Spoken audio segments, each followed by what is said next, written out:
Salut tout le monde, j'espère que vous allez bien. Moi, ça va par la grâce de Dieu. On se retrouve pour une nouvelle vidéo où on va parler d'un sujet. Euh, on va parler... Alors, le titre de cette vidéo, c'est Temple interrompu. Je vous explique pourquoi. Il y a quelques temps, j'ai eu un songe où, en fait, je voyais une place avec un peu d'herbe, je voyais quelques pierres par terre.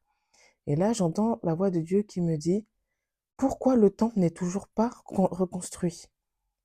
Et moi, j'avais pas vraiment la réponse et je me souviens, je réponds: «Bah, ils n'ont pas le temps». Voilà la réponse que j'ai eue. Voilà la réponse que la go, elle a eue, quoi. Et ensuite, je vois des gens passer. Les gens étaient dans un mauvais état et puis en plus, ils étaient enchaînés. Ils avaient des chaînes en main. Et là, je sors du songe. Ma première réaction, c'est: «C'est quoi ce bordel?»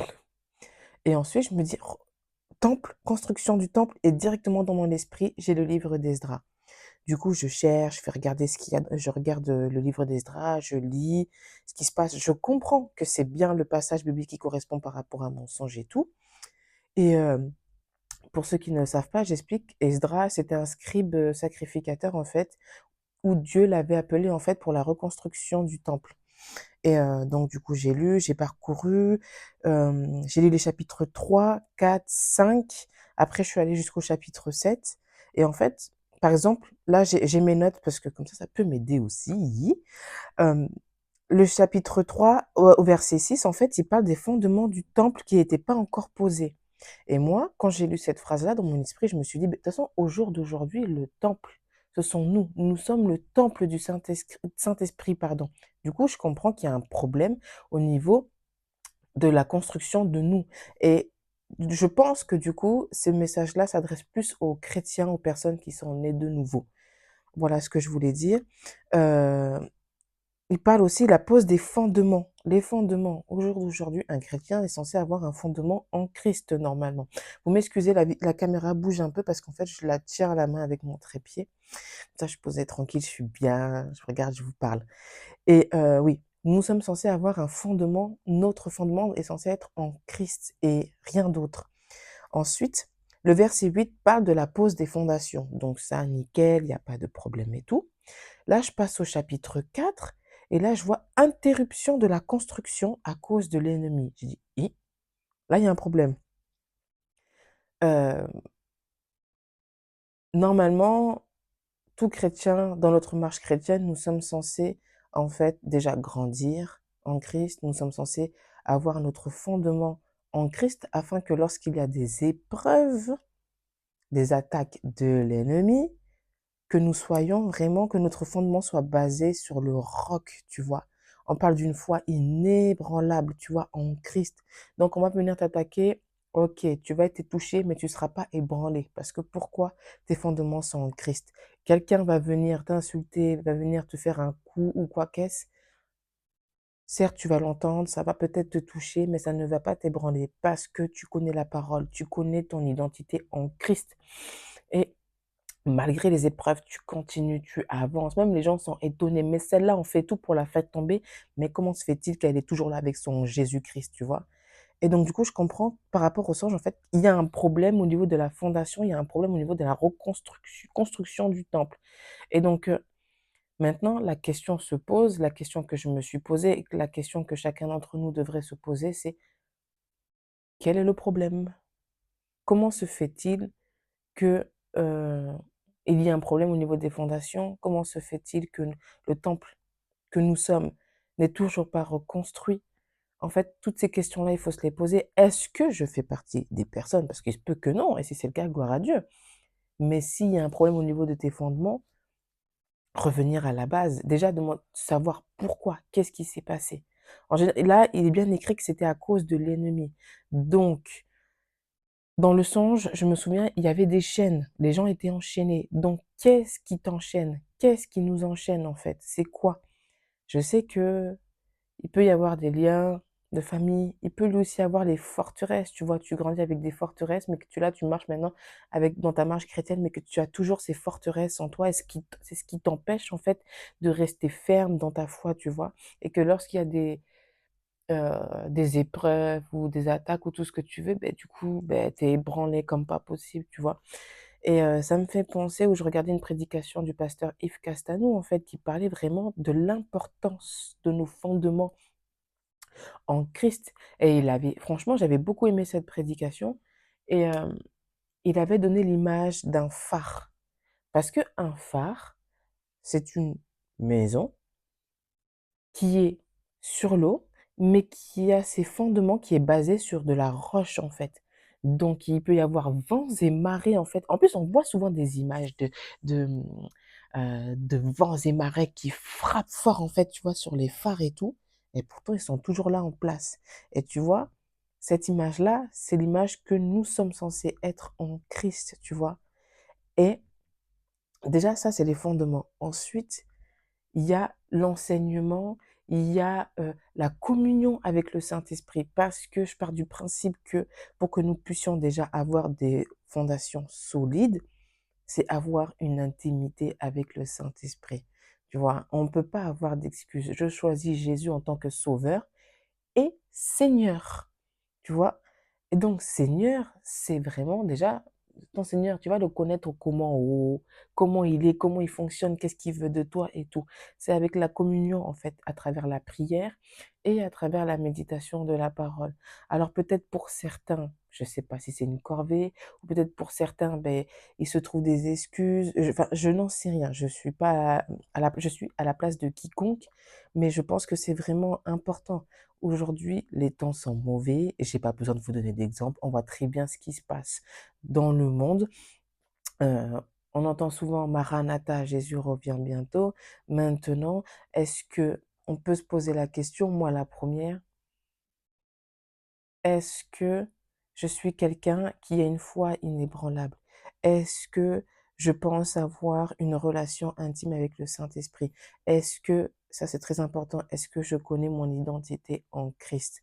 Parce que, et ça je sais de quoi je parle, quelqu'un, une circonstance peut te dire: «Toi, tu es une personne comme ci, tu es une personne comme ça», histoire de te rabaisser, de te descendre et tout ce que tu veux. Si tu ne connais pas ton identité en Christ, ton identité, tu vas la trouver sur les propos de ce que la personne va te dire, alors que c'est pas ça. Qu'est-ce que Dieu dit de toi? Qui es-tu? Qui es-tu? Son enfant, un sacerdoce royal, tu es la prunelle de ses yeux.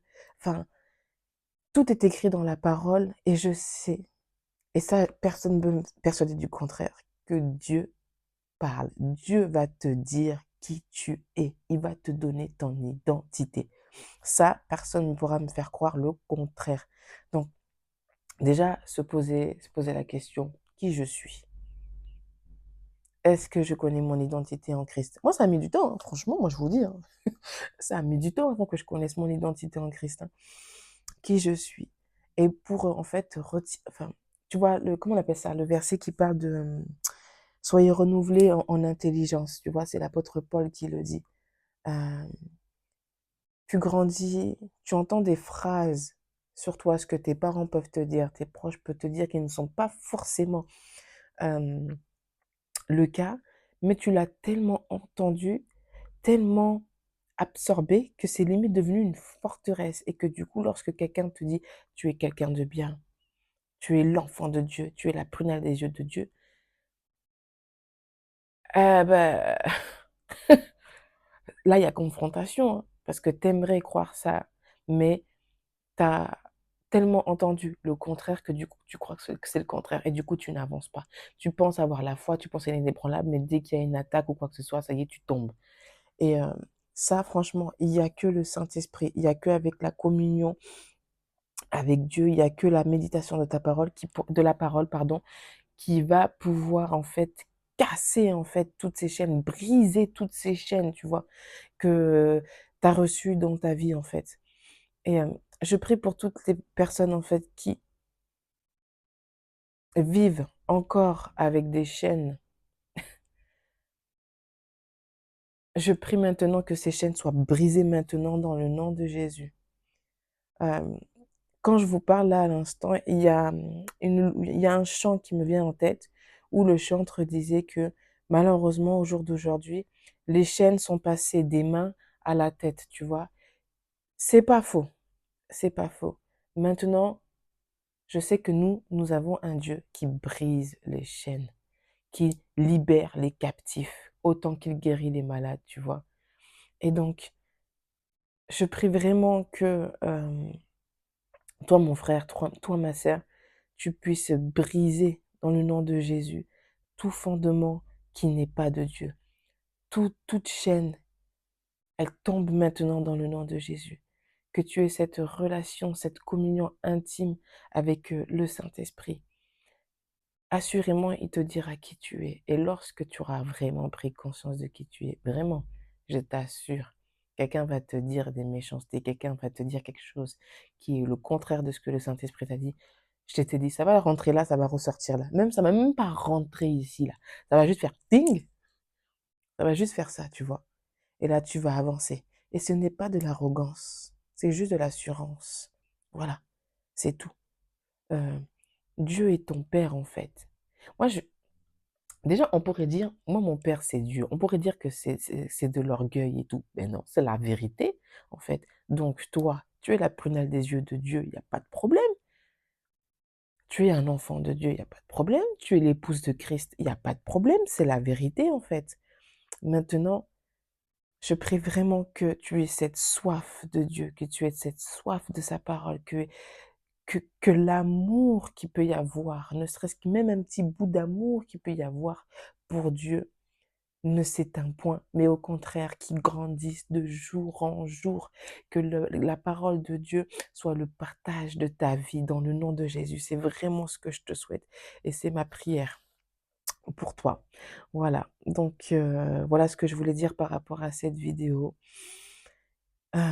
L'importance des fondements en Christ, l'importance de la construction du temple, parce que c'est vrai qu'un temple, ça se construit. C'est comme un enfant, nous sommes enfants de Dieu, c'est comme un enfant ça grandit, quand ça grandit, ça se construit. D'abord, bon, ça apprend à manger, ensuite le quatre pattes, ensuite ça apprend à marcher. Oui, ça tombe, mais ça se relève. Moi, personnellement, je n'ai jamais vu un adulte de, je dirais, allez, vas-y, de 25 ans, ne pas savoir marcher. On ne parle pas des personnes qui sont en situation de handicap, on parle d'une personne normale. Voilà. Un enfant passe de stade de bébé à enfant, ensuite à adulte. Et ça, c'est étape par étape. Construction du temple avec le Saint-Esprit, c'est pareil. Le Saint-Esprit, même si tu dis, ah, vraiment, il y a beaucoup de travail en moi, oh, eh bien, sache que c'est pour tout le monde la même chose. Même moi, pour moi, c'est la même chose. Personne n'est arrivé encore. Et même bon, ça c'est la phrase que je dis souvent, même le jour de notre mort, hein, nous ne sommes pas encore arrivés au... Voilà, on aura toujours des questions, on aura toujours des choses à apprendre. C'est le jour où nous serons avec Jésus-Christ que là, ça y est, c'est terminé, c'est terminé. Voilà ce que je voulais dire. En tout cas, j'espère que cette vidéo va vous parler. Je prie vraiment que cette vidéo puisse toucher les personnes concernées. Euh, Comme je disais tout à l'heure, si c'est pas ton cas et que tout va bien, gloire à Dieu, nickel. Mais si toi, tu sais qu'il y a quelque chose qui va pas, ou voilà, tu dis être chrétien, mais bon, au niveau de la parole, au niveau de la prière, bon, c'est pas trop ça. Écoute, on a tous fait des erreurs, hein. On pêche tous, oh, voilà. Maintenant, c'est chacun son rythme, chacun sa course.